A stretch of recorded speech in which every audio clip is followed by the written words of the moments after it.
अलैहिस्सलाम ने सफर तय किया और फिरौन की तरफ चले आए। पहले अपनी माँ, बहन और भाई से मिले, फिर अपने भाई हारून को साथ लेकर फिरौन की तरफ चले। आपने दस्तक दी तो दरबानों ने आपको वापस लौटा दिया। वो सिर्फ कौम के सरदारों ही को उसके पास जाने देते थे। उन्होंने मूसा अलैहिस्सलाम से कहा, वापस चले जाओ। तब मूसा अलैहिस्सलाम ने फरमाया, इन्नी रसूलुन, मैं तो कासिद हूँ, पैगाम लेकर आया हूँ। अब कासिद तो दूसरे बादशाहों के होते थे, उन्हें तो अंदर जाने दिया जाता था। चुनाचे दरबानों ने आपको भी अंदर जाने दिया और वो आपको पहचान न सके, लेकिन फिरौन ने इन्हें पहचान लिया। ये मंजर कुरान की बहुत सी आयात में बयान हुआ है। चंद आयात और उनका तर्जुमा सुनिए। सूरत अश-शुआरा आयत 15 में है, अल्लाह ने फरमाया, हरगिज ऐसा न होगा, तुम दोनों हमारी निशानियां लेकर जाओ, हम खुद सुनने वाले तुम्हारे साथ हैं। फिरौन ने मूसा अलैहिस्सलाम को पहचान लिया, कहने लगा, तू मूसा है। जवाब मिला, हाँ। फिरौन ने जो कुछ कहा सूरत अश-शुआरा आयत 18 ta 22 में है। फिरौन ने कहा, क्या हमने तुझे तेरे बचपन के जमाने में अपने हाथ नहीं पाला था और तूने अपनी उम्र के बहुत से साल हम में नहीं गुजारे? फिर तू अपना वो काम कर गया जो कर गया और तू नाशुक्रों में से है। मूसा ने जवाब दिया, मैंने ये काम उस वक्त किया था जब मैं रास्ता भूले हुए लोगों में से था। फिर तुमसे खौफ खाकर मैं भाग गया। फिर मुझे मेरे रब ने हुक्म और इल्म दिया और मुझे अपने पैगंबरों में से कर दिया। मुझ पर क्या तेरा यही एहसान है जिसे तू जता रहा है कि तूने बनी इसराइल को गुलाम बना रखा है? मूसा अलैहिस्सलाम ने ये बातें फिरौन से पूरे रोब और दबदबे से कहीं। तब फिरौन बोला, वमा रब्बुल आलमीन, वो रब कौन है जिसकी तरफ तू हमें बुलाना चाहता है? मूसा अलैहिस्सलाम ने फरमाया, वो आसमानों और जमीन और उनके दरमियान की तमाम चीजों का रब है, अगर तुम यकीन रखने वाले हो। ये बातें मूसा अलैहिस्सलाम ने फिरौन के दरबार में सरेआम तमाम लोगों को मुखातिब करके कही थी। आपकी बात का फिरौन ने जो जवाब दिया वो सूरत अश-शुआरा आयत 25 ta 28 में है। फिरौन ने अपने इर्द गिर्द वालों से कहा, क्या तुम सुन नहीं रहे? मूसा ने फरमाया, वो तुम्हारा और तुम्हारे अगले बाप दादों का परवरदिगार है। फिरौन ने कहा, लोगों, तुम्हारा ये रसूल जो तुम्हारी तरफ भेजा गया है ये तो यकीनन दीवाना है। मूसा ने फरमाया, वही मशरिक और मगरिब का और उनके दरमियान की तमाम चीजों का रब है, अगर तुम अक्ल रखते हो। मूसा अलैहिस्सलाम ने अब ऐसी चीजों का जिक्र शुरू किया जो फिरौन के बस में नहीं थी, इसलिए कि फिरौन कहता था, मैं रब हूँ, जबकि मूसा अलैहिस्सलाम फरमा रहे थे, आसमानों का, जमीनों का, मशरिक और मगरिब का रब अल्लाह है। और ये वो चीजें थीं जिनको सब जानते थे कि ये फिरौन की दस्तरस में नहीं है। जब मामला यहाँ तक पहुँच गया, यानी खतरनाक हद तक पहुँच गया, तो फिरौन ने इन अल्फाज में धमकी दी। फिरौन कहने लगा, सुन ले, अगर तूने मेरे सिवा किसी और को माबूद बनाया तो मैं तुझे कैद में डाल दूंगा।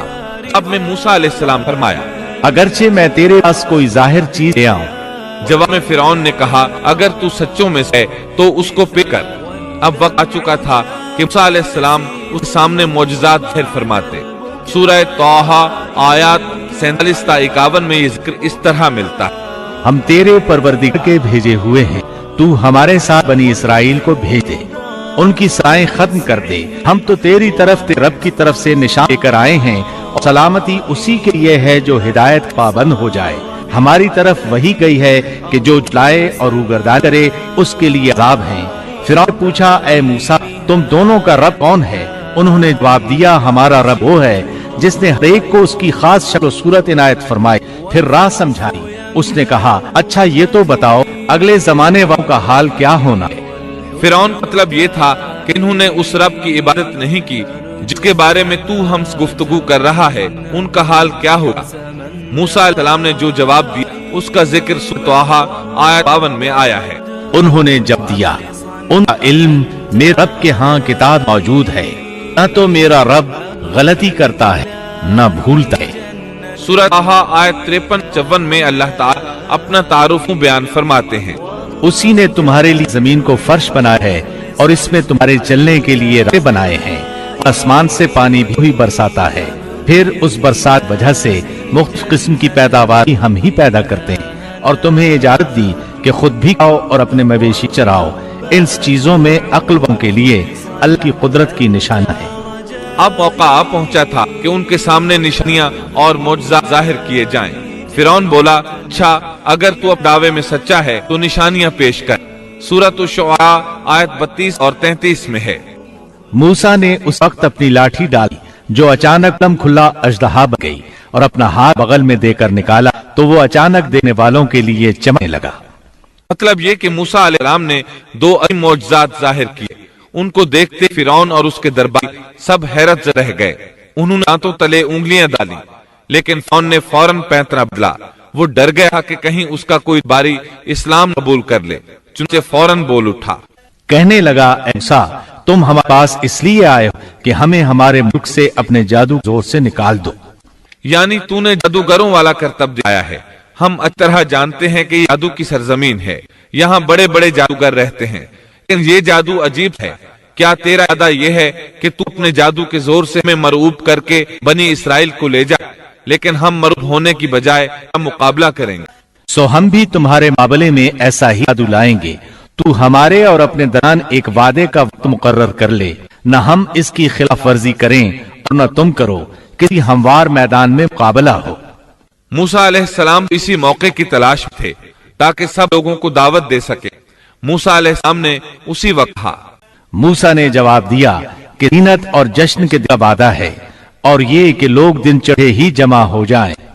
مطلب یہ تھا کہ چاشت وقت لوگوں کو جمع ہونے کے لیے کہا جائے۔ فرعون نے 40 جادوگر بلائے، اپنی مرضی سے ان کا انتخاب کیا۔ وہ سب کے سب نوجوان تھے۔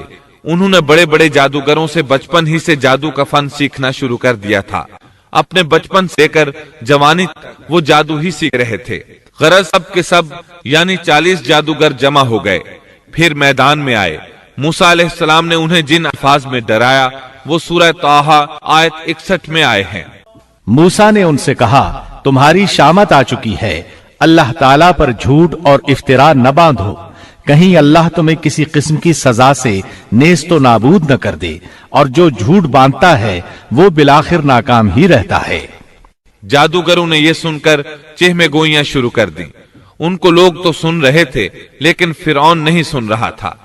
سورہ طٰہٰ آیت 62 میں ہے۔ پس یہ لوگ آپس کے مشوروں میں مختلف رائے ہو گئے اور چھپ کر چپکے مشورہ کرنے لگے۔ مطلب یہ کہ وہ آپس میں کہنے لگے، ممکن ہے یہ نبی ہی ہوں، انہوں نے ہمیں پہلے ہی خبردار کر دیا ہے۔ کچھ کی رائے اس کے خلاف تھی۔ پھر صلاح مشورے کے بعد یہ سب فرعون کے پاس آئے اور کہنے لگے، اگر ہم غالب آ گئے تو کیا ہمیں کوئی بڑا صلہ اور انعام بھی ملے گا؟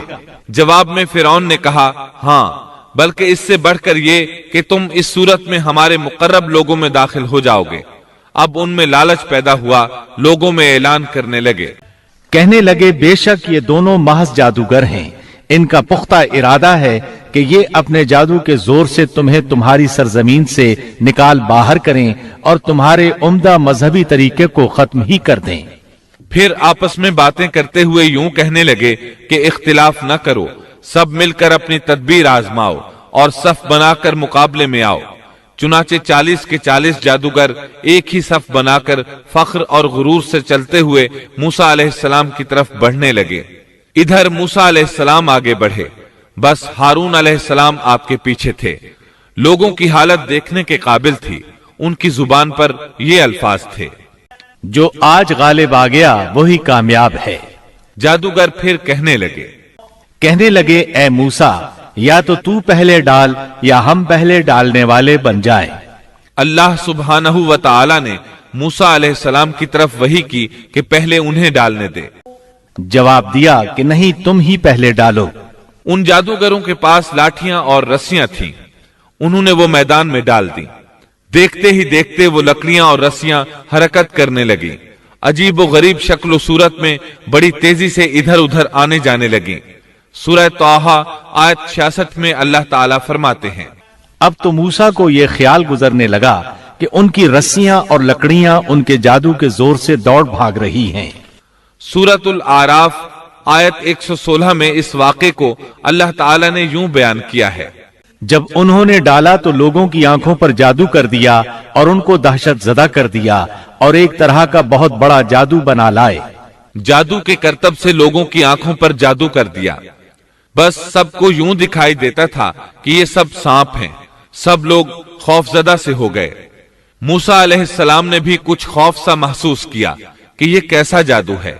उसी वक्त अल्लाह ताला ने मूसा अलैहिस्सलाम को तसल्ली दी और फरमाया, हमने कहा कुछ खौफ न कर, यकीनन तू ही गालिब और बरतर रहेगा।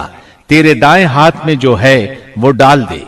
सैयदना हारून अलैहिस्सलाम ने आपको लाठी पकड़ाई, आपने उसको मैदान में डाल दिया। वो अजदहा बन गई और उसने उन तमाम को निगलना शुरू कर दिया। अल्लाह ताला सूरह ताहा आयत 69 में फरमाते हैं, और तेरे दाएं हाथ में जो है उसको डाल दे ताकि ये इनकी तमाम कारीगरी को निगल जाए। उन्होंने जो कुछ बनाया है ये सिर्फ जादूगरी के करतब हैं, और जादूगर कहीं से भी आए कामयाब नहीं होता। जादूगरों ने पूरे मजमे पर जादू कर रखा था। जब मूसा अलैहिस्सलाम का आसा उन सब को निगल गया, तब उन्होंने जान लिया कि उनके जादू के जवाब में ये जादू नहीं हो सकता। ये तो अल्लाह तबारक व तआला की तरफ से मोजज़ा ही लगता है। अल्लाह ताला सूरह ताहा आयत 70 में फरमाते हैं, जादूगर सजदे में गिर गए और कहने लगे, हम तो हारून और मूसा के रब पर ईमान ले आए। उन्हें यकीन हो गया था कि ये जादू नहीं है बल्कि ये अल्लाह का मोजज़ा है। उनके अल्फाज सुनकर फिरौन गजबनाक हो गया, आग बगूला हो गया, इसलिए कि 40 के 40 जादूगर सजदे में गिर गए थे। वो बोला, मेरी इजाजत से पहले ही तुम इस पर ईमान ले आए, यानी तुमने मुझसे पूछा तक नहीं, मशवरा नहीं किया और इस पर ईमान ले आए। बेशक यही तुम्हारा वो बड़ा बुजुर्ग है जिसने तुम्हें जादू सिखाया है। मतलब ये कि ये तुम्हारा उस्ताद है और तुम्हारा ये पहले से तयशुदा प्रोग्राम था। चुनाचे वो कहने लगा, बेशक ये एक साजिश थी जिस पर तुमने इस शहर में अमल किया ताकि तुम सब इस शहर से यहाँ के रहने वालों को बाहर निकाल दो। अब वो उन्हें धमकियां देने पर उतर आया, जैसा कि सूरह ताहा आयत 71 में है, सुन लो, मैं तुम सबके हाथ और पांव मुखालिफ समतों में कटवाकर तुम सबको खजूरों के तनों पर लटकवा दूंगा, और तुम्हें मालूम हो जाएगा कि हम दोनों में से किसका आजाब ज्यादा सख्त और देर पा है। इस पर जादूगरों ने जो जवाब दिया वो सूरह ताहा आयत 72 में आया है। उन लोगों ने जवाब दिया कि हम इन दलाइल और उस जात के मुकाबले में तुझे कभी तरजीह नहीं देंगे जिसने हमें पैदा किया है। तुझे जो करना है दिल खोल कर कर डाल, तू सिवाय इसके कि इस दुनियावी जिंदगी में कुछ कर ले, और कर भी क्या सकता है। फिरौन ने फौरन इन जादूगरों को मज़कूरा सजा दिलवाई और जादूगर ये कहते हुए चले, अब हम अपने परवरदिगार पर ईमान ला चुके ताकि वो हमारे पिछले गुनाह मुआफ कर दे, और तूने जो जादू के सिलसिले में हम पर जोर डाला उसको भी मुआफ कर दे, और अल्लाह ताला ही बेहतर और सदा बाकी रहने वाला है। सैयदना अब्दुल्लाह बिन अब्बास रजी अल्लाह अन्हुमा फरमाते हैं कि इन जादूगरों के अलावा उस कौम से 3 ही अफराद ईमान लाए थे।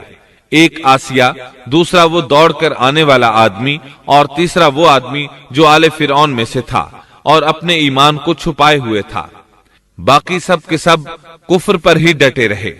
अब सब पर हक अयां हो चुका था। फिरौन ने अपनी खास जमात से मशवरा किया कि अब क्या किया जाए। उन्होंने मशवरा दिया कि बनी इसराइल पर अजाब बढ़ा दिया जाए। सूरतुल मोमिन आयत 25 में इसका जिक्र आया है। जब उनके पास मूसा हमारी तरफ से दीन हक लेकर आए तो उन्होंने कहा, जो इसके साथ ईमान लाने वाले हैं उनके लड़कों को मार डालो और उनकी लड़कियों को जिंदा रखो। काफिरों की जो हीला साजी है वो गलती ही में है। अब बनी इसराइल पर दोबारा आजमाइश का मरहला शुरू हो गया। फिरौन कहने लगा, और फिरौन ने कहा, मुझे छोड़ो कि मैं मूसा को मार डालूं। उसे चाहिए कि अपने रब को पुकारे। मुझे तो डर है ये कहीं तुम्हारा दीन न बदल डाले या मुल्क में कोई बहुत बड़ा फसाद न बर्पा कर दे। उसकी इन बातों और इरादा कत्ल के मुकाबले में मूसा अलैहिस्सलाम अल्लाह ताला से यूं दुआ मांगते हैं। मूसा ने कहा, मैं अपने और तुम्हारे रब की पनाह में आता हूं हर उस तकब्बुर करने वाले शख्स से जो रोजे हिसाब पर ईमान नहीं रखता। आले फिरौन में से एक आदमी जो पोशीदा तौर पर ईमान ला चुका था फौरन इस मामले में दखल देता है। اور ایک مومن شخص نے جو فرعون کے خاندان میں سے تھا اور اپنا ایمان چھپائے ہوئے تھا کہا کہ کیا تم ایک شخص کو محض اس بات پر قتل کرتے ہو کہ وہ کہتا ہے میرا رب اللہ ہے اور تمہارے رب کی طرف سے دلیلیں لے کر آیا ہے؟ وہ انہیں دعوت دیتا ہے اور یہ وقت دعوت کا کتنا عظیم وقت ہے۔ اس نے کہا اس آدمی کی پیروی کرو۔ پھر فرعون کو اللہ تعالیٰ کی نعمتیں یاد دلاتا ہے، نبی کی مخالفت سے روکتا ہے۔ آخرکار فرعون اسے بھی مار ڈالنے پر تل جاتا ہے، لیکن اللہ تعالیٰ اسے بچا لیتے ہیں، جیسا کہ سورۃ المومن آیت 45 میں ہے۔ پس اللہ تعالیٰ نے اسے تمام برائیوں سے محفوظ رکھا جو ان لوگوں نے سوچ رکھی تھیں، اور فرعون والوں پر بری طرح کا عذاب الٹ دیا۔ مسلسل تبلیغ اور معجزات دکھانے کے باوجود موسیٰ علیہ السلام پر بنی اسرائیل کے علاوہ آل فرعون سے تھوڑے سے لوگ ایمان لائے تھے۔ اکثر لوگ فرعون اور سرداروں کے ڈر کی وجہ سے کفر و سرکشی پر ہی بضد رہے، جیسا کہ اللہ تعالیٰ سورہ یونس آیت 38 میں فرماتے ہیں۔ پس موسیٰ پر ان کی قوم میں سے صرف چند آدمی ہی ایمان لائے تھے، وہ بھی فرعون سے اور اپنے حکام سے ڈرتے ڈرتے کہ کہیں ان کو تکلیف نہ پہنچائے، اور یقیناً فرعون اس ملک میں زور رکھتا تھا اور وہ حد سے بڑھا ہوا تھا۔